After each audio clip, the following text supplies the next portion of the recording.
A question I get asked almost daily on YouTube is about the lowering of my car, the stance, the wheels, and how it's held up over the last 4,000 miles and roughly 6 months. Well, today we're going to talk about it and then some, because this is actually the second C8 Corvette Z06 I've had with pretty much the same setup, totaling close to 20,000 miles on this setup, and I haven't really had any problems with it. So let's discuss all the details and why you might want to go with a setup just like this. What's up, guys? Welcome back to the channel. Welcome back to the vlog. Thanks for pressing play. Today, like I said there in the beginning, we're going to be talking all about lowering your C8 Corvette, what wheels to choose, what offsets to choose, and why. What has my experience with this stuff been for the last 2.5 years or so, and over 20,000 miles on a lowered car? Let's talk about it, because it's actually not as bad as you might think. For those of you who might be new to the channel, this is my 2025 C8 Corvette Z06 in Seawolf Gray, and this is the side profile of the car. So obviously it has been lowered, obviously it has aftermarket wheels, it's got a bunch of aftermarket carbon fiber and all kinds of aftermarket parts, but we are here specifically today to talk about the lowering process, how it's held up over the time that I've had it, the wheels and how they fit the car, the offsets, and why I would recommend, or I should say highly recommend, you go with the same setup.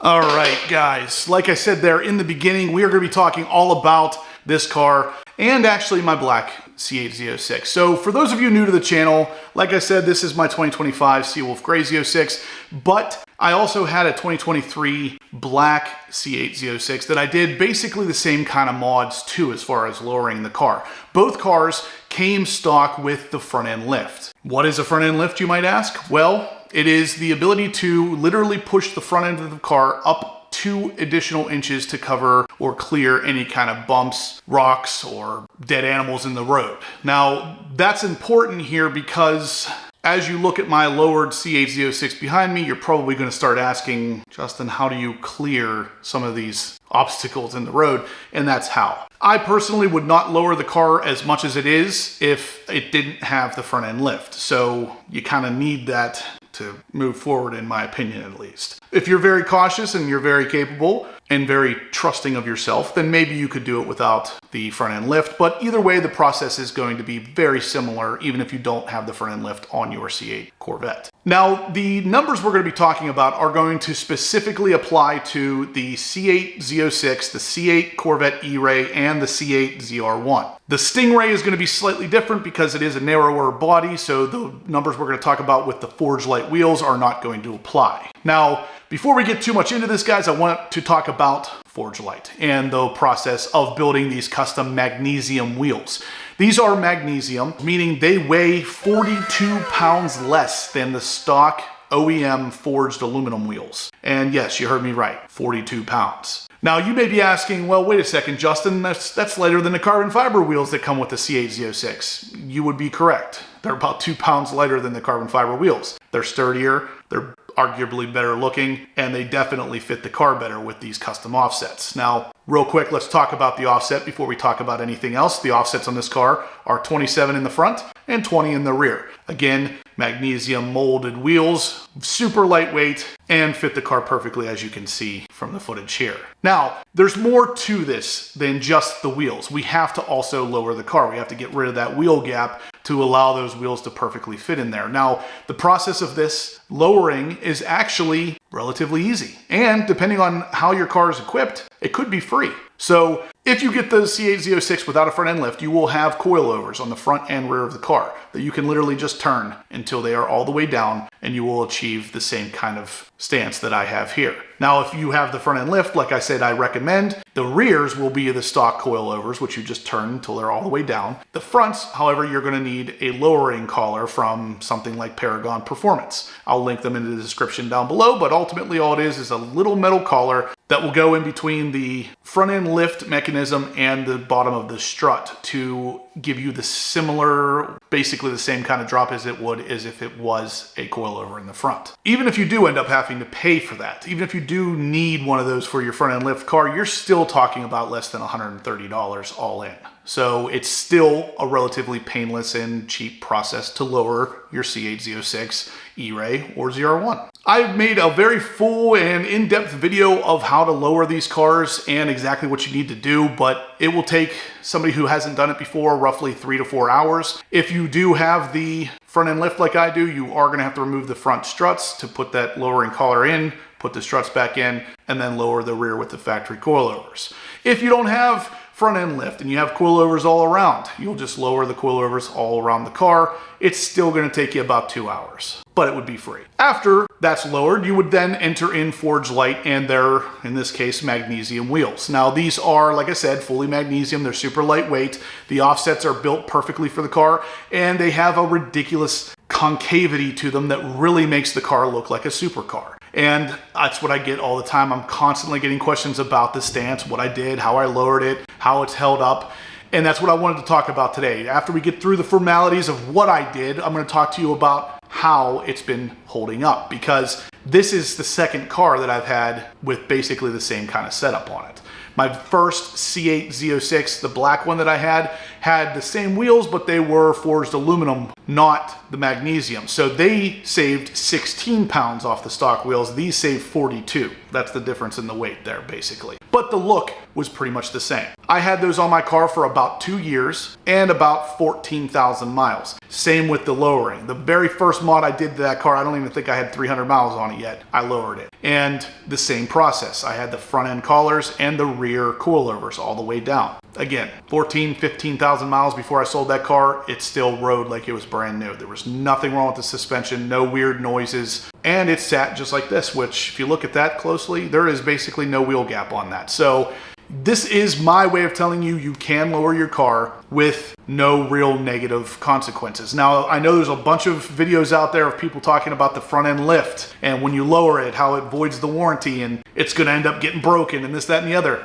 I have collectively over 20,000 miles on both of these cars, and I use that front end lift every single time I take this car out of my driveway. Literally the second I'm out of the driveway, the front end lift is going up. And on my trip to wherever I'm going, typically I'll use it 2 or 3 times there. I use the front end lift all the time. Never once have I had a problem with this one or my black one. There was no issues whatsoever. So if you do it right and you realign everything correctly, the lowering collar will not cause you a problem. And you can have a stance like that. Now, this car literally gets compliments anywhere I go. This one and my black one both did. And to be honest, they always kind of did, but they got more. Literally more compliments after I lowered it and put these wheels on, because it does completely change the look of the car. It really gives it a supercar look. Not that it doesn't look like a supercar normally, but this just like solidifies it for you. You can also have them customized in any way that you want. As you can see, mine here has a gray center cap with a carbon fiber backing. All of the inlays are filled in with basically Seawolf gray, but you can also customize it like I did with my channel logo. It says magnesium filled in with gray, and the actual wheel style is the MG01. You can customize them however you want, whatever color you want, have it say whatever you want.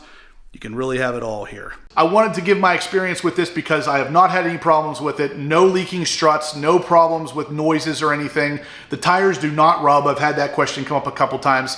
There is no rubbing when the car is moving up and down the road. Sometimes at full lock, I'll get a slight noise that it's touching the inside of the fender well in the front, but I've had my wheels off before, and looking at the fender wells, I can't even see a clear indication of rubbing. So when I say slight, I mean very slight. But normal driving, going over bumps, speeding, I've had no noises. There's no rubbing, there's no nothing. So very, very, very nice setup on the car. It looks great and it functions well to boot. So if you guys are interested in this, like I said, all you really need is the lowering collar, which I'll link down below. And if you want a set of Forgelite wheels, the magnesium wheels currently are on a group buy from Forgelite. So you'll actually save $2,000 on them. If you're interested, shoot me an email because I'm gonna need some information from you. Just send to horsepowerobsessed@gmail.com and I'll get you on the group buy list where you'll save $2 grand and 42 pounds off your stock wheels. And with fitment like this, I guarantee you, you're gonna freaking love them. Forgelite was really good throughout the entire process. They'll actually send you pictures of your car with the wheels on it, showing exactly what it's gonna look like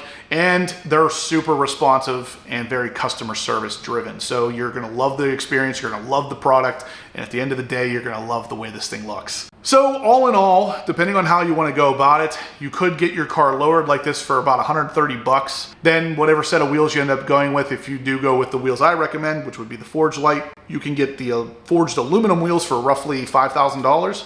The magnesium wheels are a little bit more expensive, but they do have a performance aspect of saving 42 pounds off the stock set of wheels. They look pretty much the same and they function the same. They're very sturdy metal, of course. The only difference is it's lighter weight than forged aluminum. So again, guys, I really just wanted to make this video to let you guys know how my experience has been here, because through the two cars, I'm at almost 20,000 miles and roughly 2.5 years, and it's been absolutely fine. So if you want to lower your car, but you're worried about the durability or you're worried about how long it's gonna last, don't be. It's been absolutely fine for me. I've had no signs of any problems whatsoever. And I stay up on the maintenance on my car. So I'm under this car probably at least once every 2 weeks to check things out to make sure that everything's performing the way it should be. Because if I do get any sign of a leaking strut or some sort of problem with that front end lift, I'm going to note it. I'm going to let you guys know, because I want to test these products and I want to make sure that what I say is the same thing you're getting. So if you're worried about it, absolutely don't be. These things have been rock solid for me. And like I said, I literally love the look of it. If it wasn't for the lowered